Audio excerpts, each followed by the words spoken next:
Welcome back to our channel. నేను మీ మాదిరి. ఎప్పుడు కూడా లైఫ్‌లో ఎలాంటి వాళ్ళన్నా కానివ్వండి, ఎప్పుడు ఏ కాలంలో అయినా కానివ్వండి, ఎంత ఆస్తిపాస్తులున్నోడైనా కానివ్వండి, ఏమీ లేనివాడైనా కానివ్వండి, అసలు మనిషి అన్నవాడు ఇలా ఆలోచించకపోతే బ్రతకటం అనేది కష్టము. అది ఎలా అని అనుకుంటున్నారా? ఏం లేదండి. ఏ మనిషైనా కానీ బ్రతకాలంటే ఏం జరగదులే అనే ధైర్యం అనమాట. అంటే లైఫ్‌లో ఎలాంటి ఒడిదుడుకులు వచ్చినా, ఎలాంటి కష్ట నష్టాలొచ్చినా, అసలు లైఫు త వాళ్ళని బతకనివ్వకుండా అతలాకుతలం చేసినా, ఏం చేసినా బండ్లు ఓడలు, ఓడలు బండ్లయినా, అసలు ఏం జరిగినా లైఫ్‌లో ఏం కాదు, ఏం కాదు అని ఒక ధైర్యం ఉంటది చూసారా? ఇంకా మనకి ఛాన్సెస్ ఉన్నాయి.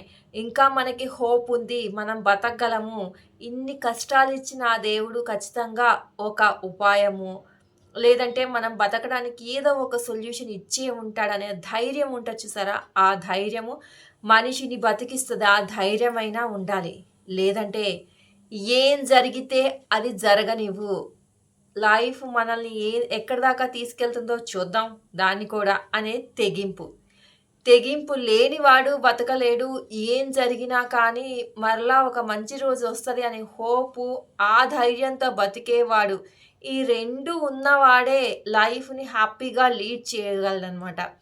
ప్రతి నిమిషము, ప్రతి సెకను చిన్నదానికి, పెద్దదానికి కూడా వణుక్కుంటా నాకేం జరిగిపోయిద్దో, నా పిల్లలకేం జరిగిద్దో, నా కుటుంబానికి ఏం జరిగిద్దో, ఇప్పుడు ఈ పని చేస్తే వాళ్ళు డబ్బులిస్తారో, ఇవ్వరో, వచ్చిన డబ్బులు నెల మొత్తానికి సరిపోతున్నాయో, సరిపోవో ఇలా రకరకాలనమాట. డైలీ లైఫ్‌లో కూడా చిన్నదానికి, పెద్దదానికి భయపడిపోతూ మరలా మనకి మంచి జరుగుతదిలే అనే ధైర్యంతో బతకలేకపోతే ఎవరం కూడా బతకలేమనమాట. కాబట్టి ఎప్పుడూ కూడా మనిషిని అది ఏ స్థాయికైనా తీసుకెళ్ళనివ్వండి. ఆ తెగింపు ఒకటి ఉంటే ఖచ్చితంగా మనము అనుకున్న గోల్‌ని కూడా ఒక్కొక్కసారి రీచ్ అయ్యేది ఆ తెగింపు వల్లే అనమాట. ఏం జరుగుతదో అది జరిగిద్ది కానివ్వండి, చేసి చూద్దాం.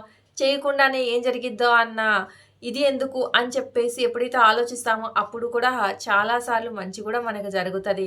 ఒక్కొక్కసారి ఫెయిల్ అవుతూ ఉంటాం మనుషులం కదా! కానీ ఆ ఫెయిల్యూర్ కూడా మీకొక గుణపాఠంలాగా ఉండి, మీకొక లెసన్‌లాగా ఉపయోగపడి మీరు ఇంకా ఇంకా ఎత్తుకు ఎదగడానికి ఉపయోగపడతదనమాట. కాబట్టి ఎప్పుడూ కూడా లైఫ్‌లో ధైర్యంగా ఉండండి. లేదు అంటే మీకు తెగించే స సత్తా ఉంది. తెగించగలనన్న ఆ వే ఆఫ్ ధైర్యం ఉన్నా కానీ మీరు బతకగలుగుతారనమాట. రెండిట్లో మీరు అంటే ధైర్యం ఉండేవాడు ఒక హోప్‌తో ఉండేవాడేంటంటే ఎదురు చూస్తూ ఉంటాడు మంచి రోజు కోసం. ఈ సత్తా ఉన్నోడు ఏం చేస్తాడంటే ఏం జరిగినా అది మంచి అవ్వనివ్వండి, చెడు అవ్వనివ్వండి ముందుకెళ్ళిపోతాడనమాట. వచ్చేదేదో రానివ్వండి అని చెప్పేసి జరగబోయే దాని గురించి ఆలోచన లేకుండా ముందుకు వెళ్తాడు. కానీ ఖచ్చితంగా లైఫ్‌లో ఇవి ఉండాలి. అన్ని విషయాల్లోనా అంటే చెప్తున్నాను కదా! ఈ వీడియోకి సంబంధించి మాత్రమే నేను మాట్లాడుతున్నాను. ఓకేనా? ఇదండి ఈరోజు వీడియో. వీడియో కనుక నచ్చితే లైక్ చేయడం మర్చిపోవద్దు. మరిన్ని ఇలాంటి వీడియోస్ కోసం వెంటనే ఛానెల్ సబ్స్క్రైబ్ చేసుకొని పక్కనే ఉన్న బెల్ ఐకాన్‌ని కూడా ప్రెస్ చేయండి. అప్పుడే నేను పెట్టే డైలీ నోటిఫికేషన్స్ మీ దాకా వచ్చేస్తాయి.